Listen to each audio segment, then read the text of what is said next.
Donald Trump মিথ্যেবাদী এই কথাটাকে না বলে জয়শঙ্কর যেটা বলছেন যে 22 এপ্রিল থেকে 17 জুন কোনো কথা হয়নি, মার্কিন ভাইস প্রেসিডেন্ট তাকে প্রধানমন্ত্রী বলে দিয়েছিলেন যে যদি পাকিস্তান হামলা চালায় তাহলে সেটা মহেঙ্গা পড়বে, যদি এভাবে বলেন কেন বলতে হবে যে ডোনাল্ড ট্রাম্প মিথ্যেবাদী? এই কথাটাই তোমরা দাবি করছো। না না, দেখো রাহুল গান্ধী যে প্রশ্নগুলো করেছেন সেখানে খুবই অসুস্থ হয়ে পড়েছেন আমাদের নরেন্দ্র মোদী, আমরা বুঝতে পারছি উনি বেজায় অসুস্থ, বিজেপি পার্টিটাই বিধ্বস্ত।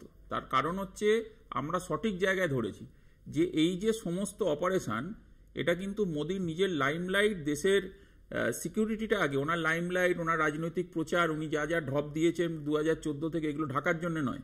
এবং একটা জিনিস বুঝতে হবে যে হাউডি মোদি, নমস্তে ট্রাম্প আমরা করতে যাইনি, প্লেন ঘুরিয়ে পাকিস্তানের সাল আমরা দিতে যাইনি, বিরিয়ানি খেতে যাইনি, এবং ওখানে দেশের টাকা খরচা। না না, আমি আসছি, মেন প্রসঙ্গে আসছি। এবং একটা কথা খুব পরিষ্কারভাবে বলছি, 50% যদি ইন্দিরা গান্ধীর সাহস এই প্রধানমন্ত্রীর কাছে থাকতেন তাহলে এই কথাগুলো আমাদের শুনতে হতো না। শুনতে হচ্ছে বলেই আজকে ট্রাম্পের স্টেটমেন্টটা তোমরা ওপেনিং এ দেখালে, তার যে বক্তব্যটা। আর একটা জিনিস তোমায় বুঝতে হবে, এই সিজ ফায়ার ডিজিএম একটা 35-এ ফোন হচ্ছে ভোরবেলা, কারা করাচ্ছেন এগুলো তো বলতে হবে। আচ্ছা, এই যে ক্যাপ্টেন শিব কুমার যিনি ডিফেন্স অ্যাটাচি ইন্ডোনেশিয়া, এক সেকেন্ড, রাহুল গান্ধী আরো কিছু টেকনিক্যাল প্রশ্ন করেছেন।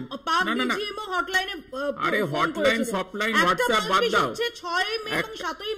না বুঝলাম, সব বুঝেছি শেষ হওয়ার পর তখন ভারতের তোমাদের জঙ্গি ঘাঁটি। আচ্ছা, আমাকে একটা লাইন বলতে দাও, captain Shiv Kumar defence attache কি বলছেন ইন্ডোনেশিয়ার? We lost some aircraft, political উইলের জন্য এয়ারক্রাফট লস হয়েছে। আমরা তো বারবার করে প্রথম দিন থেকে বলছি। ইন্দিরা গান্ধীকে স্যাম ম্যানেক্সা অ্যাডভাইস করেছিলেন, বলেছিলেন যে অপারেশন কিন্তু আপনি সামারে করবেন না। ইন্দিরা গান্ধী সেটা শুনেছিলেন।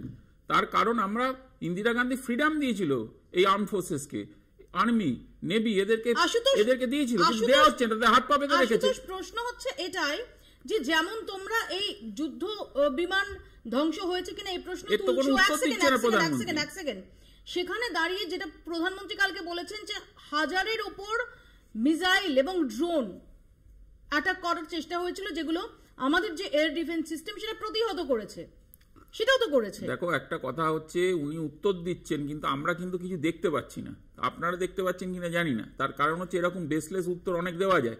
এখন সব থেকে বড় কথা, এত যে ঘুরে বেড়ালেন মোদি, গোটা পৃথিবী ভ্রমণ করলেন ভারতীয়দের টাকায়, একটা সিঙ্গেল নেশন কন্ডেম করেছে? ইউনাইটেড নেশনসে 193টা নেশন আছে, তারা কন্ডেম করেছে টেরারিজমকে।